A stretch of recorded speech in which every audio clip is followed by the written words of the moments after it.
Assalamualaikum warahmatullahi wabarakatuh. Salam sejahtera bagi kita semua.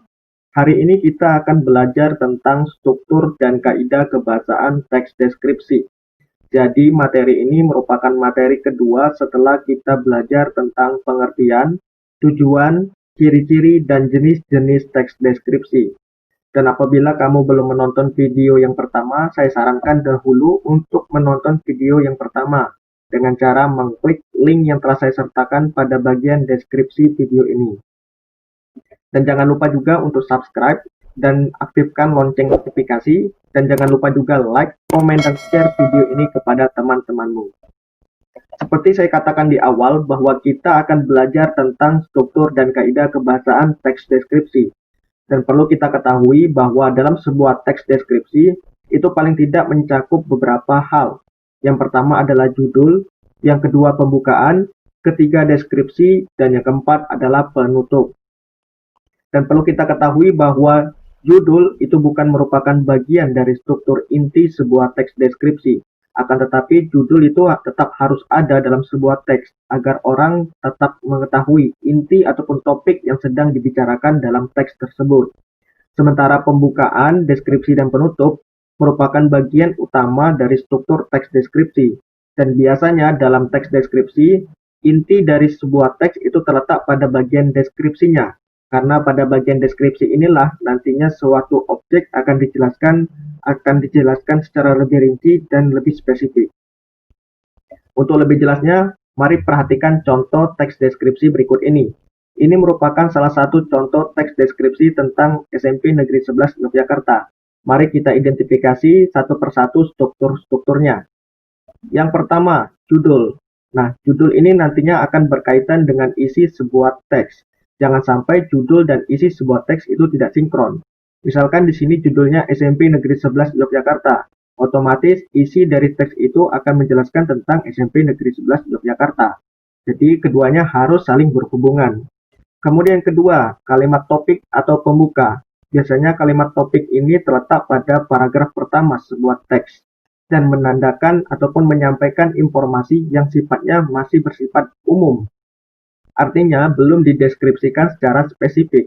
Kemudian pada paragraf kedua barulah suatu informasi yang sifatnya umum pada paragraf pertama itu dideskripsikan secara lebih rinci pada paragraf kedua.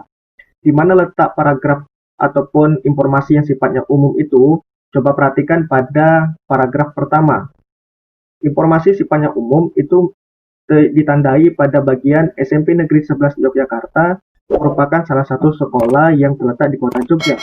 Kemudian hanya diinfokan bahwa SMP 11 Negeri Yogyakarta itu terletak di Jalan Pos Cokro Aminoto nomor 127.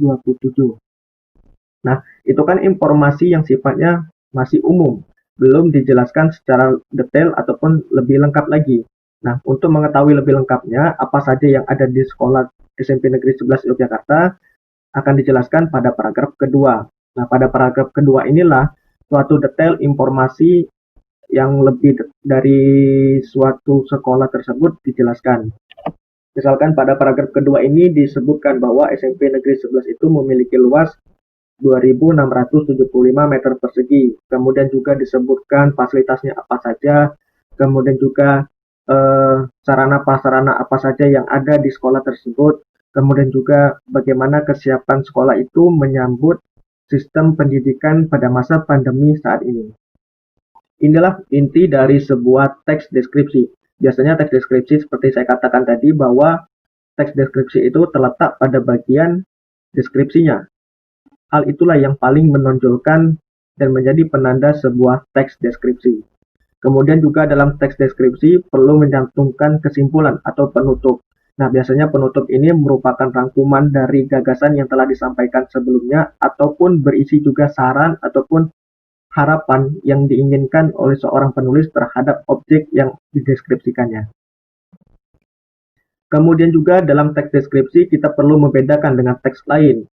Misalkan di sini adalah teks laporan observasi, karena kedua ini antara teks deskripsi dan teks laporan observasi itu memiliki kemiripan, yaitu sama-sama menjabarkan suatu objek secara rinci. Walaupun keduanya tetap memiliki perbedaan, akan tetapi keduanya ini sama yaitu sama-sama menjelaskan suatu objek. Mari kita perhatikan tabel berikut ini. Nah, pada tabel ini kita lihat bahwa teks deskripsi dan teks laporan itu tetap memiliki perbedaan. Kalau teks deskripsi biasanya menjelaskan suatu objek itu yang sifatnya subjektif, objektif ataupun spesial. Nah, ini tidak akan saya jelaskan lagi karena kita telah belajar pada video yang pertama. Jadi tonton dulu video yang pertama, baru kalian akan mengerti pada bagian kedua ini. Sementara dalam teks laporan observasi itu bersifat ilmiah, artinya dia tetap memerlukan data, dan bagaimana cara memperoleh data itu? Ya tentunya kita harus melakukan observasi atau melakukan pengamatan secara langsung terhadap objek yang akan kita amati. Kemudian dalam teks deskripsi itu menekankan suatu informasi ataupun penguraian suatu objek dari umum ke khusus. Sementara dalam teks laporan itu hanya bersifat umum atau universal. Dan biasanya dalam teks laporan hanya berfokus pada pengklasifikasian yang sifatnya umum. Sementara dalam teks laporan observasi, selain informasi yang sifatnya umum itu, selanjutnya informasi umum itu dijabarkan lagi menjadi detail-detail yang lebih spesifik. Dan antar bagian dalam teks deskripsi itu nantinya akan saling berkaitan ataupun saling menguatkan satu sama lain. Sementara dalam teks laporan itu hanya bersifat saling berjenjang ataupun hanya menyampaikan informasi yang sifatnya umum saja. Dan biasanya antar bagian itu tidak memiliki hubungan ataupun tidak memiliki keterkaitan satu sama lain. Itulah perbedaan antara teks deskripsi dan teks laporan. Nah, untuk memperkuat pemahamanmu tentang perbedaan antara kedua teks itu, mari perhatikan contoh berikut ini. Nah, ini merupakan salah satu contoh dari teks laporan mengenai jenis-jenis berita. Kenapa teks ini dikatakan sebagai teks laporan, bukan teks deskripsi? Karena teks ini hanya mencantumkan ataupun menguraikan suatu informasi yang masih bersifat umum, tidak dijelaskan secara lebih detail ataupun tidak dijelaskan secara lebih spesifik. Misalkan di sini hanya disebutkan jenis-jenis beritanya saja, tanpa disertai